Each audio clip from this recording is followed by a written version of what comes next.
Welcome to the Essentially You podcast. Once again, Dr. Kyrin Dunston, how are you doing today? I am doing fabulous. It's so great to be here. It is so great to have you. We are talking about how to stop the menopause madness. And I know a lot of people feel like there's just nothing they can do once they step into that. And that's a lot of what we hear from our doctors as well. But I know that you and I feel very differently about this transition in our life, which really is meant to be filled with a lot of ease and grace. And so what I would love to do before we get into this, and I know we've had you on the show before, and oh my gosh, I remember just loving every moment of that episode, which we'll be linking to in the show notes for this one. But Dr. Kyrin, what was the impetus? Like, what was the inspiration for you deciding that this was a group of women that you wanted to serve? Well, it's really my story because I was 47 when I really had the pinnacle of my health problems, weighed 243 pounds. My hair was falling out. I had no sex drive. I had fibromyalgia, which is pain in the body all over. I had chronic fatigue. And it really was what catapulted me to discover functional medicine, learn a root cause resolution approach. It not only transformed my own health to better than it had ever been in my 50s, but it transformed my career because I could no longer do pill for every ill and surgery medicine because I had a bigger truth, which was that you need to address the root causes of what's making the body unhealthy.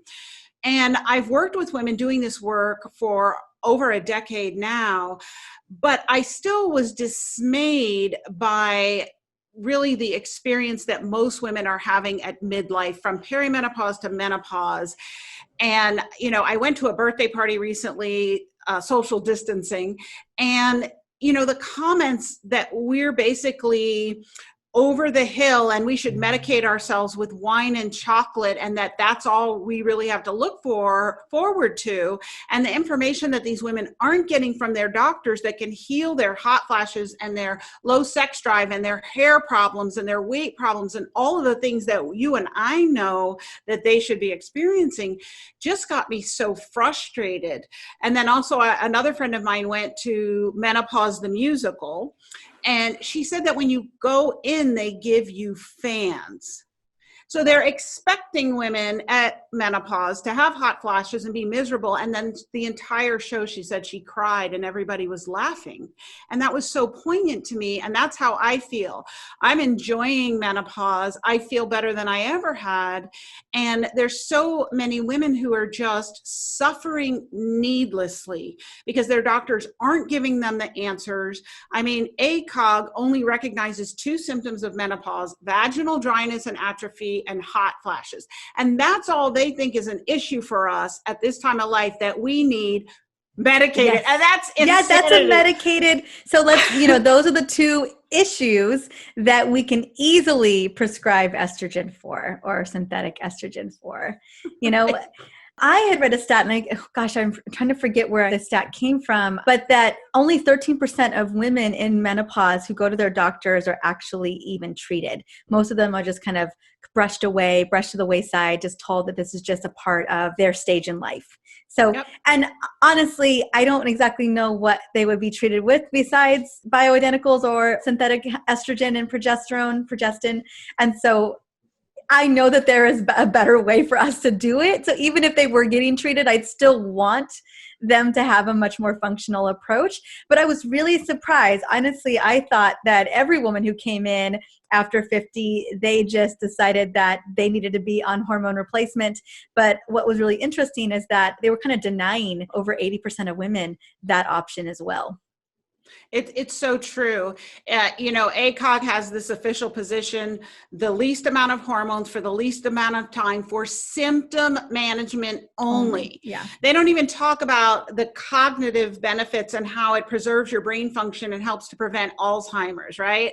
They're not really looking at bone density and prevention of osteoporosis or treatment and maintaining muscle mass. So you and I know that there are sex hormone receptors all over the body, predominantly highest concentration in the central nervous system, your brain. And that means it's not just about sex, right? It's about your whole health, your whole body, and your whole life function. So they really take a minimalist approach. And the truth is that if you want to live a wonderful menopause, healthy, vibrant, vivacious, sexy, intelligent, mood stabilized menopause, you need to be addressing these issues at the root cause. Agreed, 100%. Well, let's talk about what menopause madness is. And as you had just mentioned, Dr. Kyrin, kind of the symptoms that really hit the fan for you was at 47. And I don't know if you were in menopause then or you were kind of at the end of perimenopause.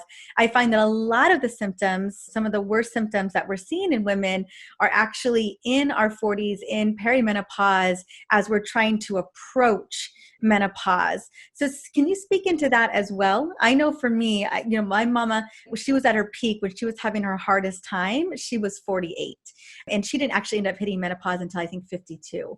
And so I would love to talk about kind of where does the spectrum land in terms of the madness? And yes, and what do we absolutely need to actually address these root causes? Right. So when I talk about the menopause madness, I'm including perimenopause in there because you're right. It starts in the 40s and then it just progresses into the 50s. And the madness is the insanity with which the medical establishment is treating, or shall I say, not addressing women's needs during that time period. So I was perimenopausal at that time, but had no idea how to properly address it. I mean, mainstream medicine will throw oral contraceptives at you, antidepressants, sleeping medications. It's all about Band-Aids for symptom management. And no one's saying, hey, your estrogen's going up, your progesterone's going down. There might be something going on with your testosterone. And, oh, let's look at your thyroid and cortisol too, right? So they're just like, here's some birth control pills, take it. So that's where I was. And when I discovered functional medicine, I was able to identify all these root causes. And yes, I had a thyroid deficiency and I had a flatline cortisol. So I definitely had adrenal fatigue and I was progesterone deficient and had too much estrogen. And so I got that straightened out and actually didn't hit menopause until a few years later. But because by then I knew how to take a functional approach, I was able to course correct over the years. And when I finally had no ovarian production of hormones at all, that's what menopause is. When you have no more eggs, no more egg-made estrogen and progesterone, I was able to tweak my hormones as needed because everybody needs adjustment. It's not like fix it and forget it. Right? It's a moving system. And over those years, you have to change it so that now in my 50s, I feel great. So for some women who are listening and watching, they're in their 40s and it's like one friend of mine said, it's a dumpster trash fire. It's like, what happened? What has happened to my body? Periods going crazy, hair loss, sex drive, moods, weight, gastrointestinal symptoms. And so you can correct that with a root cause approach. And then by the time you get to menopause, if you do address it in your 40s, you can really smooth that out. Get someone who's a partner with you, who has the expertise to help guide you through so that you're always course correcting so you can be your best at 47, 50, 53, 56, right? All along the path. And then in your 50s, even once you go into menopause, our bodies are not static. I always say that health is a journey, not a destination. So you've got to be correcting, looking at all the aspects, toxicity, hormone balance, everything that goes into making you feel your best and look your best. You've got to always be course correcting. I absolutely agree. Yeah, it's not like we just get to menopause and that's it, where all of these things, like your health is laid out at that point. There's nothing that you can do about it. As you're talking about root causes, I know people are wondering right now listening to well, what are those? And here's the thing is that these root causes, not only did they have some impact on the shifting of your hormones when you're in perimenopause to menopause, but those root causes, if they're not addressed, they're still there. Right? whether ovarian function is turned off or not. And so I'm really excited. You're talking about gastrointestinal. I mean, another big root cause that I see is insulin deregulation. Another big one is stress and, like you said, toxicity. And so these are underpinning root causes that can create a whole lot more than just throwing off our hormones, but they're definitely throwing off our hormones as we're moving through these transitions. And I think that's what you're saying too about nothing static. Our bodies are continuing to we're either thriving or we're dealing with some level of dysfunction that's being driven by these root causes. The hormones and the interplay of our hormones kind of just make things a little bit more interesting. Yeah. And, I think it's so important to point this out, that part of the madness is that we women think it's only our sex hormones that are the problem. And the issue is that you've had all these problems accruing over time. Insulin deregulation, thyroid imbalance, cortisol, toxicity, all the things that you're talking about. And here comes menopause. I call it the straw that broke the camel's back. And we want to blame everything on menopause. But the truth is that most of the symptoms you're having at menopause are because of these root causes that you weren't aware of, because your doctor doesn't know to address them. And you go to your doctor and think that they're going to teach you everything, but they don't know what they don't know. And so those are accruing. You blame it all on menopause. And then what I see is women might address those sex hormone issues, but they never get to the level of health, Dr. Maritza, like they should, because they don't address those other imbalances that you and I know are vital. So that's part of the madness. Absolutely. Well, I just want to really quickly speak into, I'm turning 41 in 3 days. And as you know, and my audience knows, is that I'm pregnant. And I've been in, perimenopause. And I think that women are going into perimenopause earlier and earlier because of all of it adding up. The stress is adding up, the toxins were adding up, the things that I just didn't know that I know now. I'm like, okay, all of those things kind of just started compiling in my, I would say, late 30s. And so as I stepped into pregnancy, almost at 41, and we'll be 41 by the time I have our baby, one of the things that they test you in your week 24, week 25 is a glucose tolerance test. They're looking at insulin regulation. And my OBGYN very flatly, very, very specifically said, listen, you got to go take this glucose test in a couple of weeks. You got to drink this nasty, nasty drink. And if anyone who's ever had children, they know exactly what I'm talking about. But she basically flat told me, you're not going to pass. It was really interesting to me, and how we can look at it. They basically, as far as they're concerned, any woman over the age of 35, you already have insulin deregulation, and the pregnancy causes it even more. It's just the kind of the way it goes. And the odds of you passing this test is very slim, for gestational diabetes. And I thought what was so interesting about that was that how is it that we know that women in their late 30s or 40s, if they're getting pregnant later in life, that they already have insulin deregulation that's going to impact their bodies probably when they're pregnant, but we're not putting together the pieces for how insulin is having an impact on progesterone and estrogen as we move further deeper into perimenopause. So I thought that was so fascinating. So there's lots of disconnection, right? Well, we can see it here, but we can't see it over here. And I'm always really concerned about insulin levels for all women, really as early as the age 30, particularly the impact that insulin can have on our hormones. Most importantly, one of the biggest, irregularities that we'll see, and we'll see all the way into menopause, is PCOS, polycystic ovarian syndrome. And so I always think of this as one of those root causes that we're not putting the connections together. Either you've got diabetes or not, but we don't look at that root cause for how it's affecting our cycle, how it's affecting estrogen dominance, and how it's affecting heavy bleeding, all of those things that tie into kind of the end of perimenopause heading into menopause. Yeah, you bring up a great point, that we know this is a truth, but that this is part of the madness, is that mainstream medicine watches you walk on what I call the road to diabetes. They know that you're going to have an insulin problem for most women by the time you're in your 40s, and they watch your blood glucose go up and up and up, and nobody sounds the alarms. Nobody checks a fasting insulin unless they're a functional doc.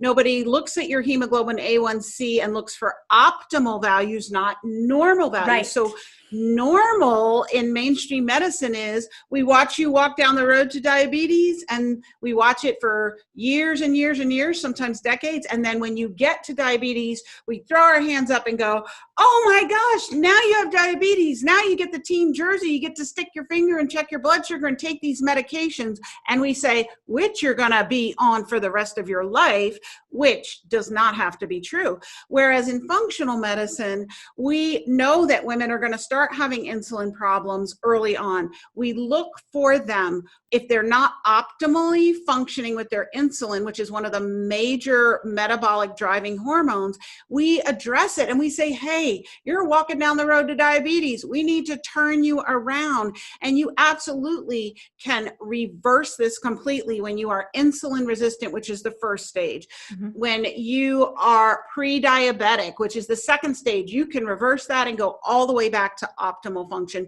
Even when you're diabetic, if you have enough of what are called islet cells in the pancreas that make insulin, if you have enough left, like if you're only on oral hypoglycemic medications, you can completely reverse diabetes and get back to optimal. So if you don't have enough islet cells, then there does come a point of no return. And we're talking about type 2 diabetes, not type 1. Right.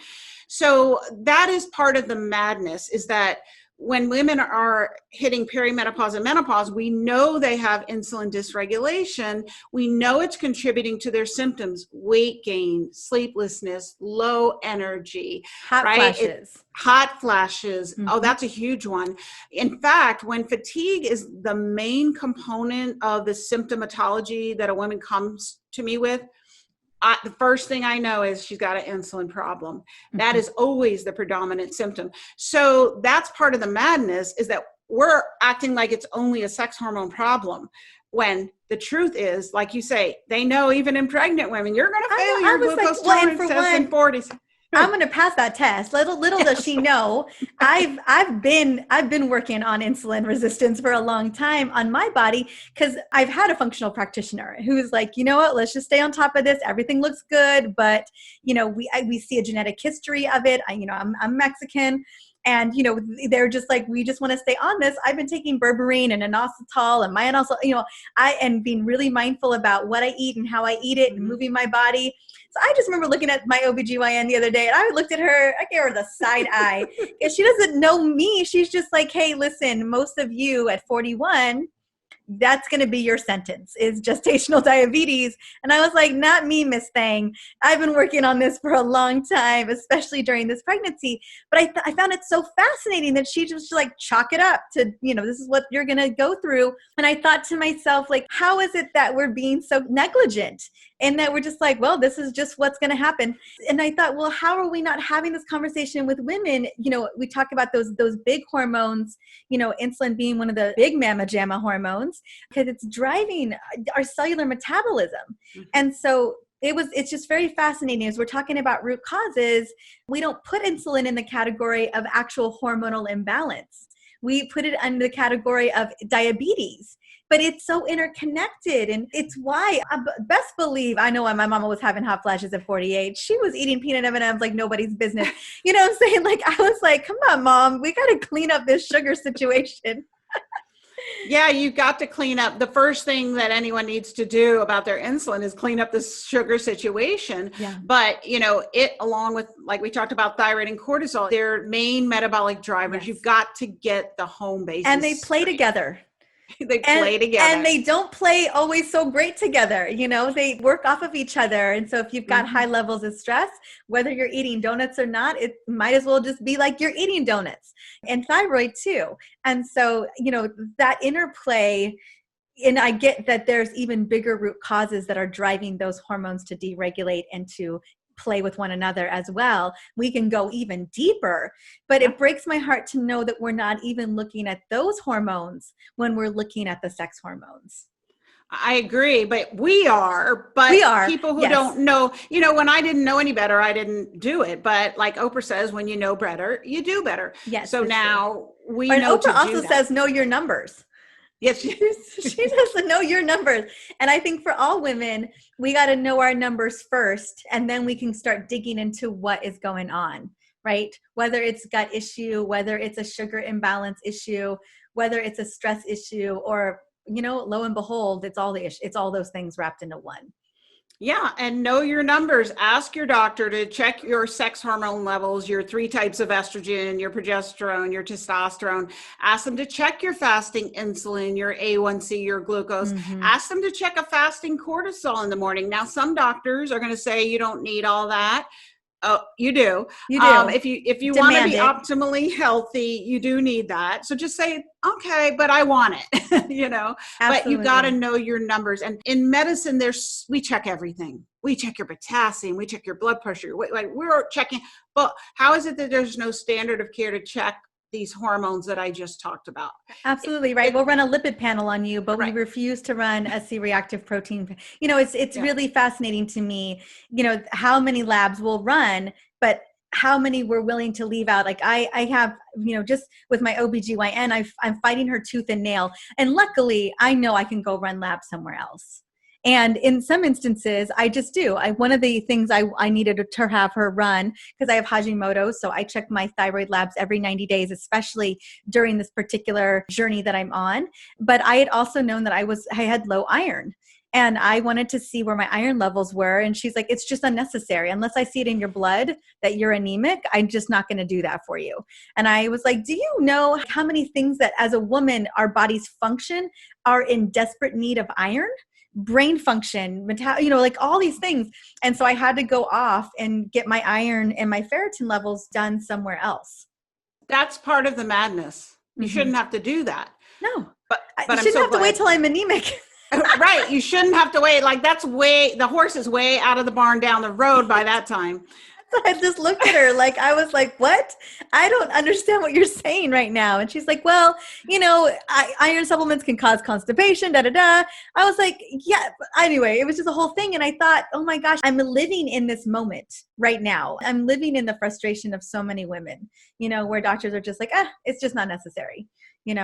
I'm so grateful we're having this conversation. Yeah. And this is why everybody watching, you need to become empowered with the knowledge and understand all of this yourself. You cannot abdicate control of your health to the medical professionals, because they don't know what they don't know. And there's so much they don't know that if they don't help you with can hurt you. So that's why I'm glad that you're watching podcasts like this and getting the information that you need. And this is why I said the madness has got to stop. And I'm just going to do a summit, and I'm going to bring all the top menopause experts who really understand that this is the time in life when women should be flourishing, right? We've all got gifts to bring, but if we don't feel good because we're tired and hot flashing, we're not going to be able to bring them. And I really think that our world being a better place requires menopausal women to feel fabulous so that they can each bring their unique gift. Absolutely. I mean, you think about the wisdom and the brilliance that women in their 40s and 50s and 60s bring to the table. And, we all deserve to not only thrive, but to really share that brilliance with the world. And it can be extremely distracting when our bodies are not working the way that we want them to do. And we keep getting told there's nothing we can do about it. And you're absolutely right. I mean, watching my mom at 48, kind of similar to you, Dr. Kyrin, like just in it, just confused, getting the wrong information. I remember she was put on synthetic estrogen, not even progesterone, and went into this. She just went into a tailspin. It just wasn't what she was needing at the moment. And she just honestly thought it was the end for her. She was like, oh my, this is it. Like I just can't function anymore. And now, I'm not going to say how old she's turning, but we can do the math. If I'm turning 41, she's got to be somewhere, and she just doesn't always love me telling her birthday, but she's going to be getting older this year. She does every year. And she runs like 10 miles every morning. She's run all these half marathons, all these marathons. And it's just incredible because how she operates today, many, many years later, is so different than how she was feeling at 48 years old. Like I would say that she not only looks younger, but I know she feels younger than she did at that time. And it's so possible. We're not talking about massive shifts. We're not talking about any medications here. It was just lifestyle changes when we figured out what was going on. And that's my story too. I was miserable. I was hopeless. I thought, I'm just going to keep gaining weight and losing energy and losing hair and being sexless and miserable in my own skin because I had no answers. You know, I'm board certified OBGYN. I'm supposed to know all there is about women's health. And yet all my tests I run are quote unquote normal. And my internist finally said to me, I had checked my thyroid at least 10 times and it was quote unquote normal. And she said, Kyrin, there's nothing wrong with you. Stop this. And I remember going home from her office and just crying and thinking, is this all that my life is going to be for the next many decades? And then I discovered functional medicine and just uncovered this Pandora's box of all these root cause problems that I didn't even know to address, and transformed my health. And that's why I couldn't give people drugs and do surgery anymore and retired from OBGYN, because I know that there's such a larger toolbox that needs to be addressed that you and I both address. Mm-hmm, absolutely. Well, let's segue into that. I know my audience is feeling like, yes, we absolutely know we have other solutions. Let's talk about some of the common symptoms of perimenopause and menopause and get into those root causes. Now, I know we addressed two of the big ones, energy, right? We know that energy is probably being driven by insulin resistance and also hijacked cortisol levels. We have the HPA axis is playing a role here. And then we've got the hot flashes and the vaginal dryness, which, you know, is the only two, like you said, the only two symptoms of menopause that are recognized in the medical system. But speak to me about some of the other symptoms that we should be mindful of that we don't necessarily attribute to this particular time in our lives. Yeah, so some people don't think that gastrointestinal issues are a part of menopause, but it's a very common time to start having GI problems, whether it's reflux, indigestion, bloating, irritable bowel, where you alternate between constipation and diarrhea, and inflammatory bowel disease like Crohn's and ulcerative colitis. So new onset GI problems in the 40s and 50s, you've got to think menopause. And that's not something your regular doctor or even your gastroenterologist is going to be keyed into. But if you do restore hormonal balance and get rid of hormonal deficiency, a lot of those symptoms can be corrected. So you don't necessarily need an H2 blocker or an anti-motility drug to slow your gut down. You just need to address the root causes. So those are some of the common ones. I mean, I think everyone knows that sex drive is an issue, but I think what they don't know is that when you don't stimulate those sex hormone receptors in the vagina, vulva, clitoris, right? Your vagina actually, the skin on it starts to get thin and friable, and it can cause pain during intercourse, and you won't get the lubrication you need. And those very sensitive nerve endings in the clitoris that give you all that pleasure, guess what? They start to die and decrease in number, and then it becomes hard to have an orgasm, or you can't have one at all, and your vagina actually starts shrinking down. So your doctor's not telling you this. You know, my cousin called me recently and she said, Kyrin, my doctor told me my vagina could cave in. Is that true? Because she's newly menopausal. And I said, yes, honey, it is. We need to talk. So we got her, you know, straightened out and addressed her root causes and balanced her hormones. But I don't think a lot of women are even aware of the extent to which their body is thirst for that hormonal information to be received by certain tissues. Brain function, huge. You mentioned that earlier. So sex hormone replacement is a cornerstone of, for instance, the Bredesen protocol to help reverse Alzheimer's disease. Well, that's because your highest sex hormone receptor concentration is in your brain and central nervous system. So that doesn't necessarily have anything to do with your reproduction function and your periods. People think sex hormones are only about that. It's about how you think and how you feel. So decreased memory, short-term memory, you go out of a room and you're like into another room, what did I come in here for? Right? That can be a symptom. Moods, feeling irritable is huge. Mood lability, where usually you're pretty happy, but then now all of a sudden you're having more bouts of dysthymia. So not necessarily depression, although it could be, but just not being happy. So your mood, your cognitive functioning, your ability to make calculations and decisions, think of words, that can all be affected. Your musculoskeletal system, huge, right? You know, a lot of women don't get the proper assessment for their musculoskeletal system. All women should be having a body composition analysis that looks at their muscle mass. So we start losing muscle mass and gaining fat mass around the age of 30, and it just progresses and progresses and progresses. So we're losing muscle, replacing it with fat. Most doctors aren't testing for this, but you need to know, what is my muscle mass? Because that's one of the key indicators. It's one of your main insulin sinks and your glucose sinks. So if you're losing muscle mass, guess what? Your insulin can't do its job as effectively. You're going to store more glucose as fat. And that's a whole walk down the road to diabetes you don't want to go.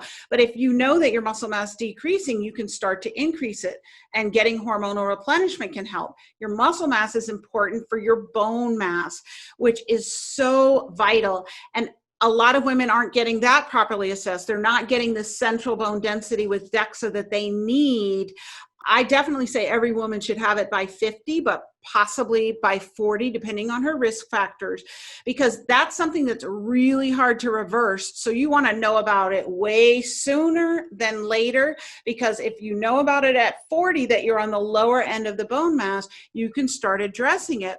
So a lot of women, they think they're fine because they might feel pretty good, but your bones aren't going to send you a memo, hey, no, I'm getting thin, right?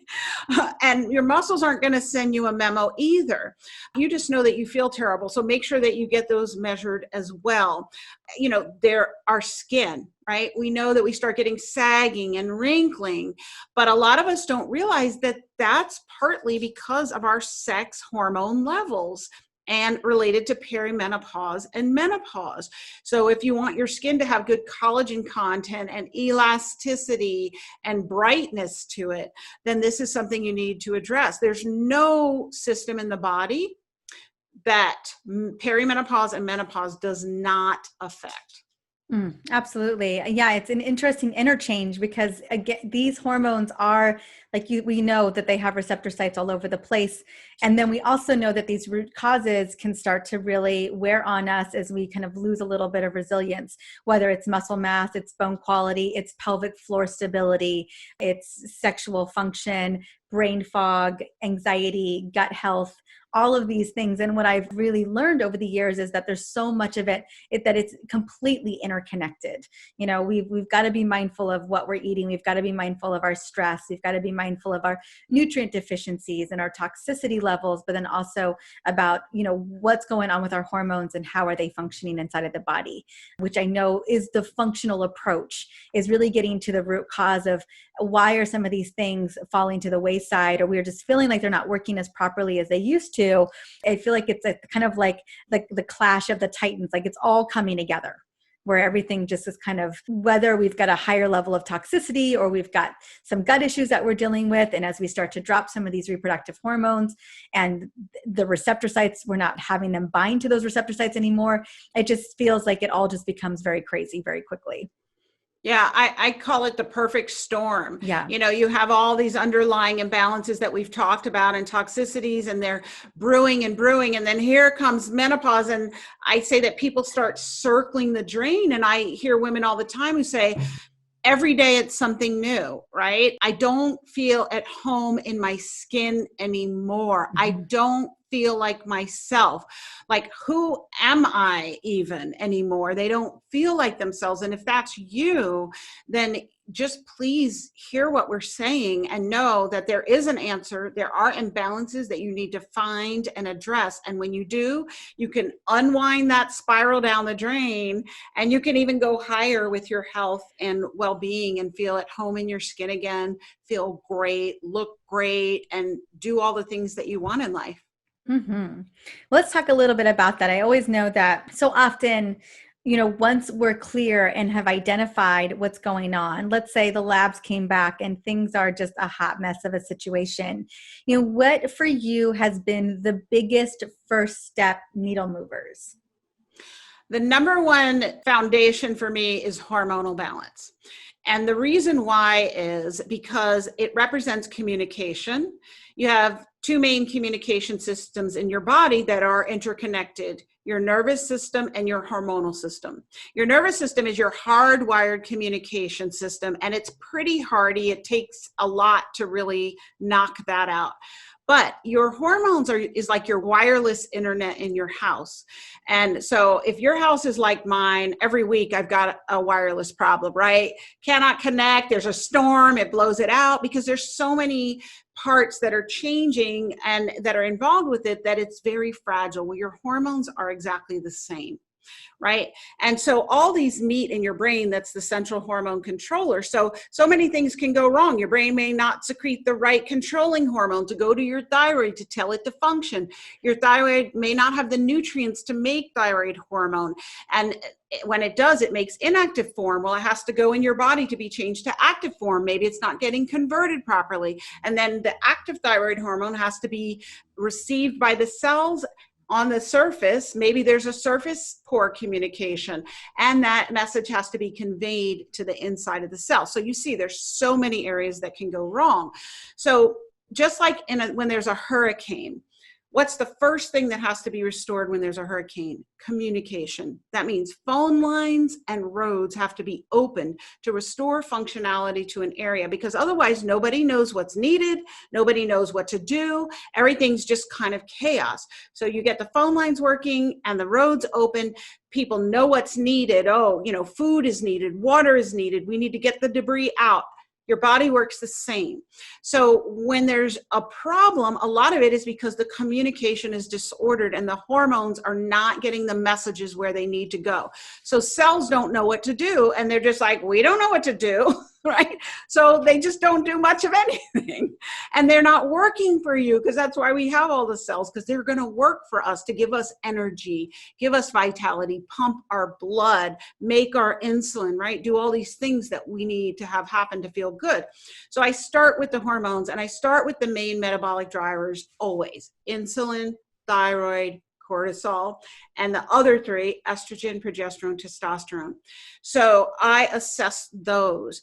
And I have certain tests that I love to do. Sometimes it's dried urine testing with a Dutch, or salivary testing. Those are some of my preferred. In a pinch, I'll do blood testing if someone's not on any hormone replacement. That can be a great kind of Polaroid picture. And I start addressing those, because if the communication is not right, the cells aren't even going to know it. Like if you start dumping in a lot of nutrients, the cells don't really know what to do because they're not getting the proper instruction. And so that's really where I start. Okay, so once we've got the lay of the land, we know what's going on with the thyroid, we know what's going on with cortisol, we know what's going on with, depending on where they are in their journey, if estrogen and progesterone are even kind of where they need to be. Then is it about kind of, let's say there is a thyroid concern, or there is a stress concern. Is it about, do we start looking at the nutrition? Do we start looking at the nutrient deficiencies? Is it more lifestyle for you?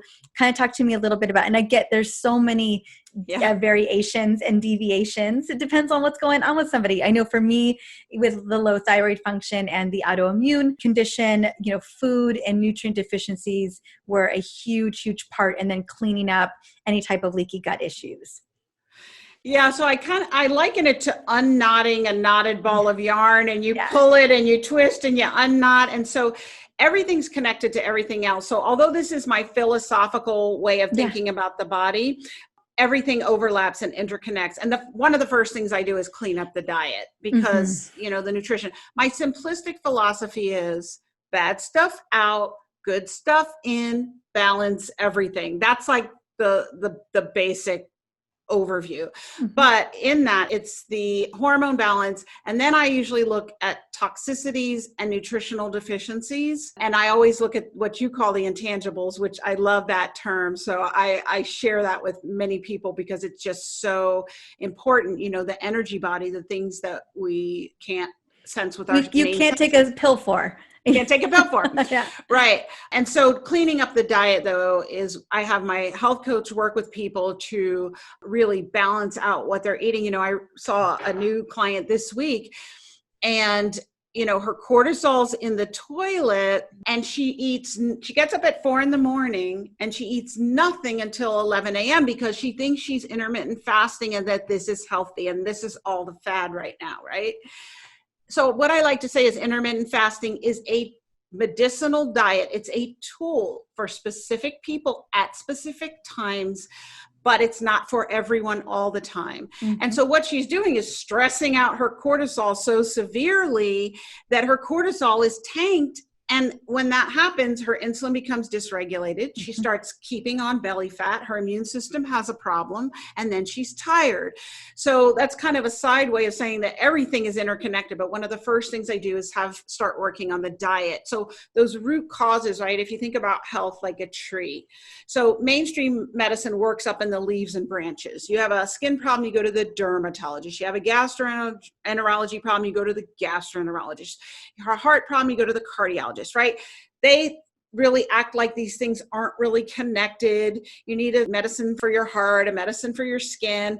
But the truth is, if you go down that trunk of that tree into the roots that stick in the ground, all the root causes of those leaf and branch dysfunctions are the same. Lifestyle, stress, diet, nutrients, toxicity, hormone imbalance. So that's where we're looking. So I start with hormones, then I look at toxicities, nutritional deficiencies, and intangibles. And those are all in the root causes. Mm-hmm. I love it. Absolutely. That's exactly where we have to look. And I think at the end of the day, one of the things I know so often, some of us would love for it to just be a cream, and some of us would love for it to just be a patch or, a couple of pills. But at the end of the day, it's really about function. And, there's got to be a little bit more work. And I know that you and I don't want to be the bearer of bad news by any means, but you and I have been there. And I've been there more than once. And that journey required me to buckle down and to really clean things up and to really run through some big protocols so that everything was running like that fine-tuned machine again. And the biggest lesson that I've learned, because, even at 30, when I was having my severe chronic fatigue, I thought, okay, I'm going to clean this up. It took me a couple of years to figure this out because I was so in the dark. It was nothing I had ever experienced before. And goodness knows, no one had anything for me. And so it took a minute to kind of get back to equilibrium and to feel great again. And honestly, I thought I was in the clear. I was like, okay, and not that I didn't take my foot off the pedal. I was still doing the things that were working, but I wasn't consistently being as vigilant as I had been. And, 8 years later, I get an autoimmune diagnosis. And so I was like, it just was a great reminder of, this whole time, like you said, it's never static. We always need to be paying attention to our bodies. And you're right, we cannot abdicate our health over to our practitioners. And, that's why I'm so happy we're having this conversation. We should always be looking at our hormone levels. We should be consistently looking at see what's going on. We should always be observant of our bodies, aware of what's going on with our bodies, listening to our bodies and thinking, something isn't right.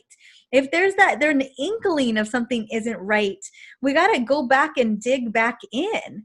And honestly, for women, because there's so much going on, and we're beautifully complicated, gratefully complicated. We're the reason why the world continues to exist. But with those beautiful complications and all the connections with our hormones, we have to be a little bit more vigilant, than our male counterpart. Yeah. And, some of the things you said are so true. I just want to highlight. So, we don't want to be the bearer of bad news, but the truth is that we are truth tellers and truth seekers. And we sought the truth for our own health problems and we found it. And now we feel an obligation to share it with you. So, you can continue to be in denial and say, no, I just want a cream and a pill for every ill, but that's not going to get you the brilliant health that you deserve. So, and I love how you really highlight what you're saying is we always need to be mindful. It's not fix it and forget it. It's being vigilant. And if you pay attention to the pebbles, so symptoms that you have, an ache in your knee or a rash on your face, it's not a sign that you need a cream or a drug.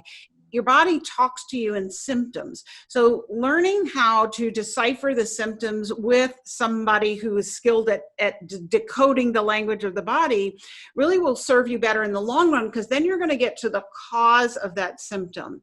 What is my body telling me? And if you listen to the pebbles, you don't have to get the rocks. And if you listen to the rocks, you don't have to get the boulders. I've had to get way too many boulders in my life, right? That's the catastrophic illnesses, the autoimmune disease, cancers, or you become susceptible and get COVID and have a severe case of it, or, all the things that we consider horrible health situations. Guess what?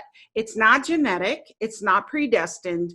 You were moving towards that for years and you just weren't paying attention. So pay attention. So true. So true. And I feel like we kind of opened the door today for, the things that we should be paying attention to. And then really what I really wanted from this conversation is just connecting the dots. And what I'm excited about, because goodness knows, yes, we could do an episode just on pelvic health and urge incontinence, right? Yes, we could do an episode just on vaginal dryness and vulvodynia. Yes, we could do just on hot flashes, on stress, on sleep. But that is exactly why you created your event, right? Stop the Menopause Madness Summit. And so I know that you have carefully curated a lot of experts coming onto the show and really sharing their brilliance specifically on how menopause plays a role in anxiety and depression, or how it's connected to inflammation in the brain, or why are we dealing with gallbladder issues and gut issues in our 40s and our 50s, right? And why is it that gallbladder removal is the solution to a gallbladder problem? All of those things. I know that this whole incredible event is going to be addressing those key issues, because we recognize, you and I both, that anyone and everyone who's listening right now, that you've got something specific.